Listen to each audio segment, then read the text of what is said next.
Plateau, on continue toujours avec ce genre de chansons patriotiques, ce genre de messages patriotiques pour nos frères à l'est de la RDC. Et nous passons à la thématique de ce matin. Je vous ai annoncé que nous avons un invité dans la tranche matinale d'aujourd'hui, Monsieur Mike Pakoto. Il est DG du groupe Mediatop 243 News et membre de la coalition de journalistes pour la liberté de la presse, le CJLP. Bonjour à vous. Bonjour madame. J'espère que vous allez bien. Très bien, merci. Alors, vous êtes membre, on est là pour parler un peu de votre association. On voudrait un peu savoir, c'est quoi le CJLP pour ceux qui nous suivent. Il y a certainement des confrères journalistes aussi qui sont en train de nous suivre. Il y a des téléspectateurs qui nous suivent. Alors, on voudrait savoir, c'est quoi le CJLP, pourquoi cette association a été créée? Bon, merci madame pour cette invitation d'abord. La coalition des journalistes pour la liberté de la presse est une plateforme journalistique. On a aujourd'hui notre plateforme journalistique qui n'est rien d'autre que l'UNP qui regroupe également les journalistes qui est connu par l'État, mais également d'autant plus que les secteurs restent ouverts à toute autre organisation journalistique de voir les jours. On avait réfléchi ensemble avec les amis de pourquoi ne pas créer une structure qui va également réunir les différents journalistes à travers leurs différentes maisons de presse. C'est notamment pourquoi on avait juste créé la CJLP, qui est la coalition des journalistes pour la liberté de la presse. La mission, c'est d'instiguer un peu chaque journaliste qui œuvre en République démocratique du Congo, en tenir compte réellement de ce secteur médiatique dont on exerce, mais également être des journalistes patriotiques. Parce qu'on ne peut pas travailler dans un pays quelconque, peu importe le pays auquel nous allons immigrer, on ne peut pas œuvrer si on n'a pas l'esprit patriotique que le pays avec lequel nous partageons peut-être l'ambition pour travailler. Je pense que ça ne marche pas. C'est la raison pour laquelle, ayant un esprit patriotique, les journalistes des différentes rédactions se sont réunis pour la création de ces JLP.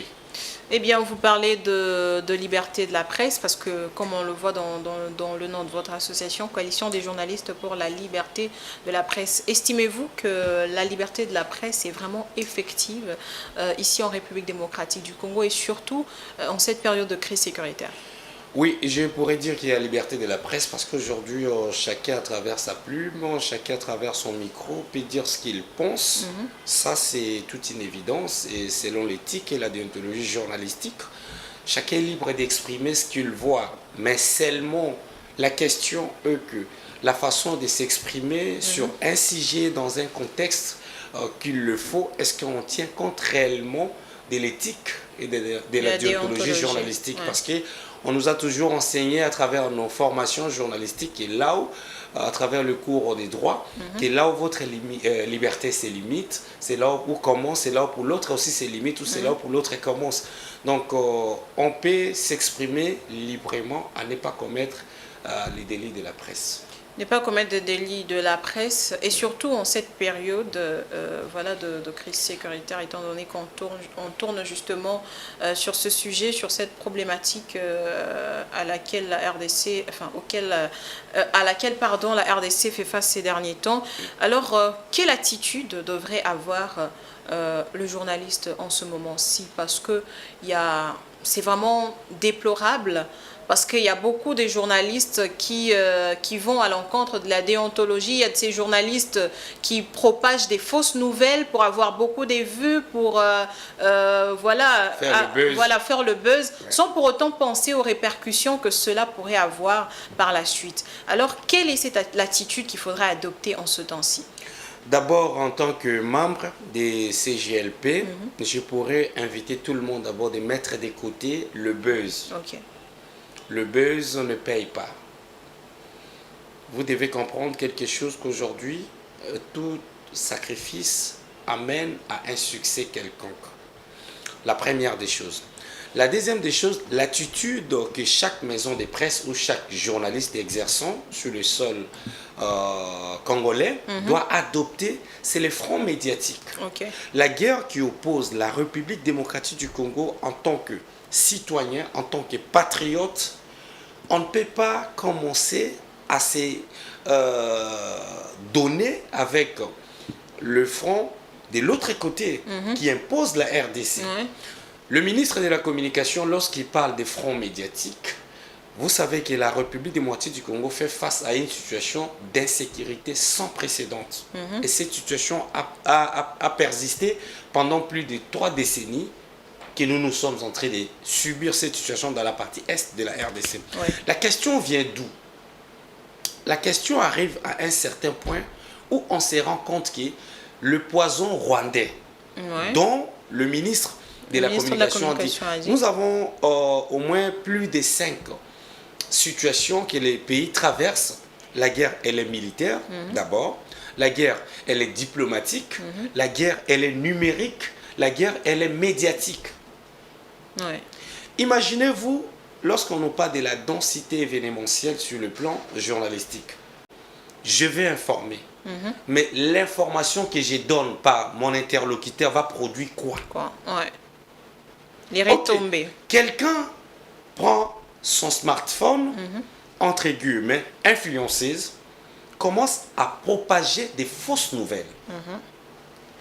Maintenant, lorsque l'interlocuteur apprend quelque chose de cette façon, premièrement, père des familles, mère des familles, sera bouleversé là où il se trouve, là où elle se trouve. Vous savez les dégâts lorsqu'un parent est au bureau et qu'il apprend qu'il y a une bombe qui vient de tomber sur un lycée, sur un collège, ça donne des bombes. Et quand vous faites ça, tout en sachant que ce que je fais, c'est une fausse alerte, ça crée une psychose. vous avez quoi? Ouais. C'est la raison pour laquelle tout le monde devait se rallier sur les thématiques ou ces thématiques de front médiatique, afin de donner l'information en temps réel. Ça ne change pas de booster des chiffres. On ne gagne rien lorsqu'on propage une fausse nouvelle. Et cette information doit être vérifiable aussi. Effectivement, c'est pourquoi j'invite d'ailleurs la population à se fier vraiment systématiquement de tout ce qu'ils voient sur les réseaux sociaux. Aujourd'hui, je suis chez Géopolis, je suis une information, je sais que c'est une grande maison de presse.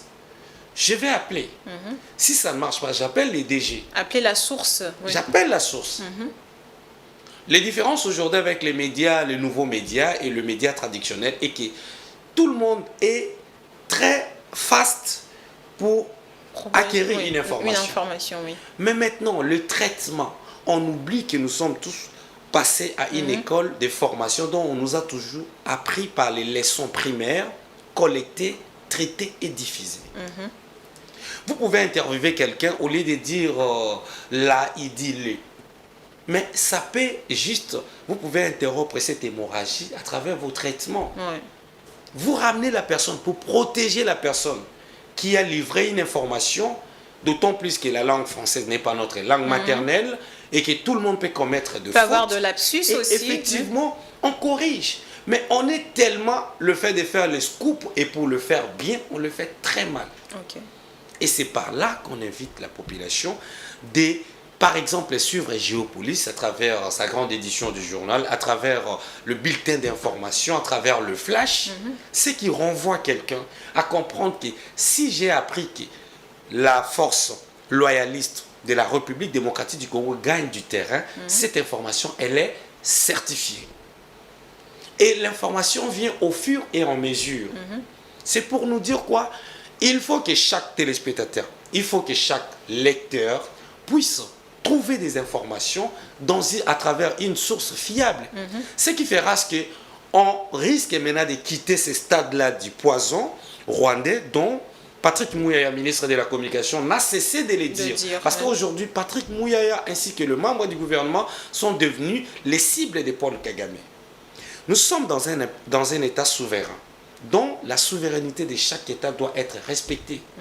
Et lorsque vous faites une incursion dans un autre pays d'une manière illégale, c'est une infraction.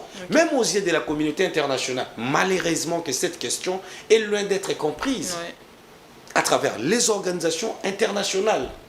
Nous voyons l'Union européenne, nous voyons les Nations Unies, nous voyons également plutôt les tribunes de l'Union africaine. Devant cette situation, qu'est-ce que vous pouvez communiquer? Et lorsque vous communiquez en faveur de l'ennemi qui agresse votre pays, que gagnerez-vous? Même si vous pouvez rester dans une terre étrangère, vous choisissez l'exil pour se faire des millions. Mais quelle est l'attitude pour les journalistes d'origine israélienne qui travaillent pour certaines des chaînes internationales? Vous faites un reportage sur un sujet, on vous impose par certains médias. Mais en tant qu'humaniste, en tant que patriote, devant cette situation, vous allez faire quoi? Vous avez le droit de dire, je travaille chez vous, mais humainement, cette information vient de chez moi, je ne traite pas. Ok. C'est l'attitude dans laquelle nous devons impérativement adopter face à cette agression. Parce que cette guerre, si vous n'avez pas un oncle paternel ou maternel qui vit à Goma, si vous n'aviez jamais vécu cette situation, vous resterez indifférente. Mais les jours où vous vivrez cette situation, comment ressentirez-vous? Parce que d'ailleurs, même avant que les attaques puissent entrer dans la ville de Goma, les gens avaient un peu cette indifférence. Mais quand on a appris que Goma, les rebelles avaient voilà, rejoint la ville de Goma, ça a en fait réveillé quelque chose auprès de la population. Les gens se sont rendus compte que oui, bel et bien, les rebelles sont en train d'avancer. Donc c'est vraiment quelque chose qu'il ne faudrait pas minimiser, quoi. Effectivement, oui.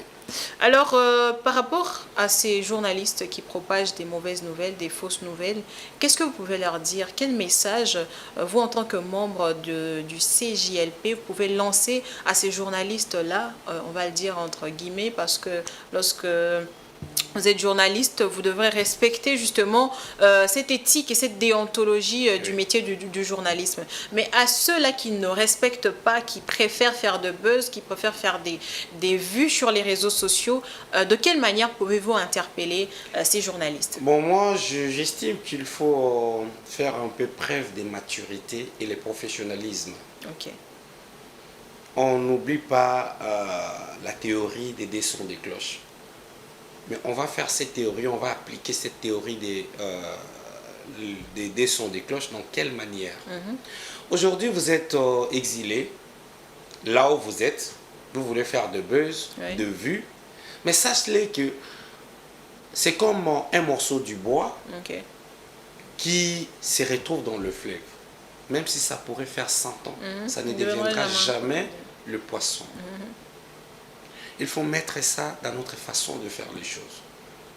Lorsque vous propagez des fausses nouvelles, lorsque vous accumulez des millions, mais que le fondement de votre fortune est sur les sang et sur des mensonges, quel héritage vous allez léguer à votre génération? Beaucoup de familles, beaucoup des enfants ont changé de nom à cause juste de ce que les parents ont fait. Si vous ne payez pas à cause de votre fausse nouvelle que vous propagez à tout moment, ben, sachez qu'un jour, vous allez laisser un mauvais souvenir pour votre génération. Donc il va falloir que chacun prenne conscience. Le Rwanda, à travers son président, Kagame ne restera pas éternel. Lorsque votre source financière va cesser d'exister, vous ferez peut-être les demi-tours. Je rentre chez moi. Toutes les vidéos que vous postez, tous les posts que vous le faites sur les Twitter ou X, si vous voulez bien. Il y a des gens, il y a des spécialistes qui sont en monitoring, qui capturent les écrans, qui gardent dans leur mail. Les choses changent. Les régimes également passent. Que deviendrez-vous? D'autant plus que l'âge avance, on ne recule jamais. Vous allez demeurer dans cette attitude jusqu'à quand? Aujourd'hui, vous le faites pour la RDC. Le pays dont même toute la communauté internationale savent déjà bien que cette situation, elle est grave et vraiment aggravante. Comment vous allez faire? Et si vous ne le faites pas pour la RDC, que vous faites une propagande pour un autre pays où les gens n'ont pas de conscience, vous serez comment? Donc moi j'invite toutes ces personnes-là, entre guillemets journalistes, entre guillemets jeunesse d'investigation, faites une bonne investigation. On a vu des bons journalistes qui ont fait, les confrères qui ont fait des investigations, et les investigations pour l'intérêt général. Et la suite de cette investigation a produit des fruits. Faites une investigation à travers des grandes entreprises, n'est-ce pas, qui injectent par exemple des produits qui pourra produire des mauvaises choses dans la santé, ou à travers les gens à travers le monde où il y a des productions de mauvais produits alimentaires. Et que vous savez que dans 5 ans, dans 3 ans, ça peut produire encore un effet négatif dans les aspects, à travers l'aspect humanitaire et sanitaire compliqué. Santé, Mais faites cette propagation. Au lieu de nuire à un pays indépendant, un pays souverain, dont sa souveraineté est menacée.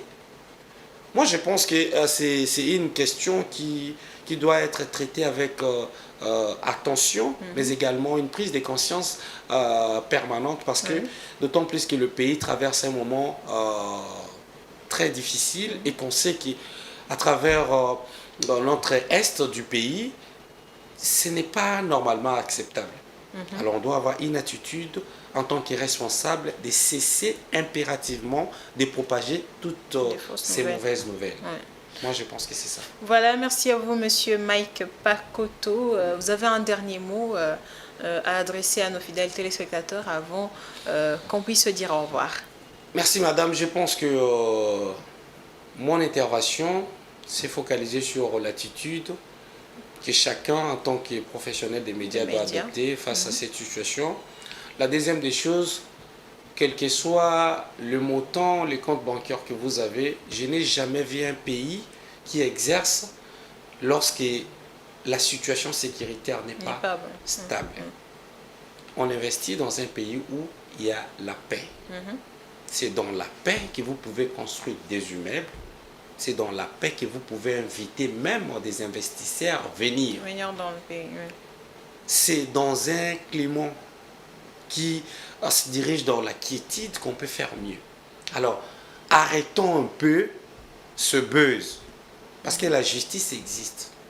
Si vous estimez aujourd'hui que vous avez votre copain, vous avez votre ami qui occupe un poste, qui assume une fonction, et que vous avez les droits de dire tout et de faire ce qui vous semble bon, il faut comprendre qu'un jour, la personne peut passer. Mais la justice va s'exercer sur votre vie. D'autant plus qu'il y a des gens qu'on a vus à travers l'échiquier international qui se sont abusés des autres.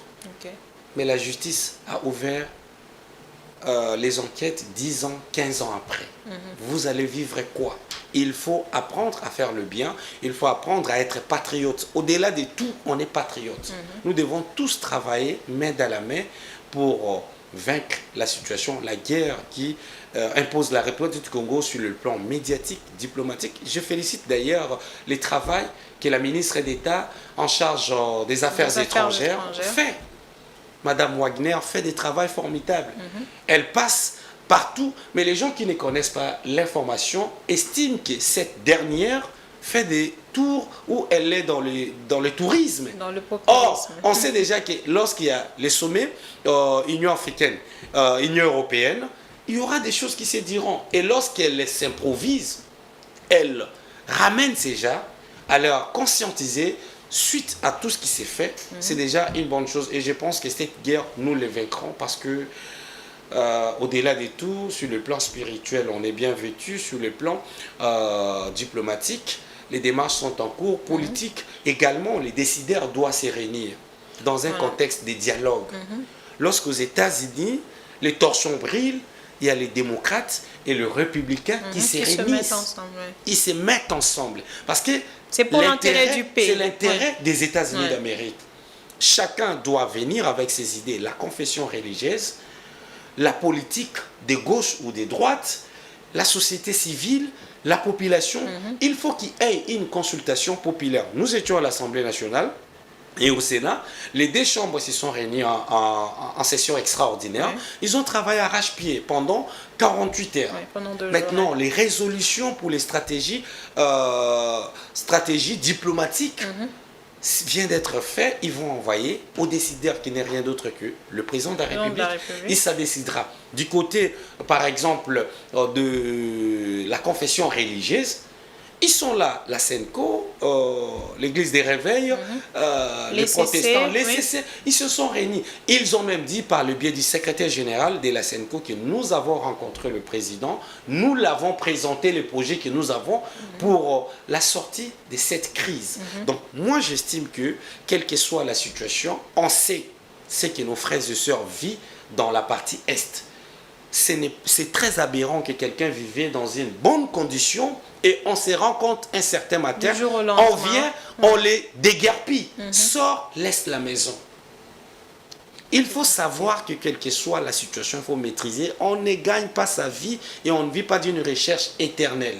Même si vous espérez l'être, mais la mort nous attend.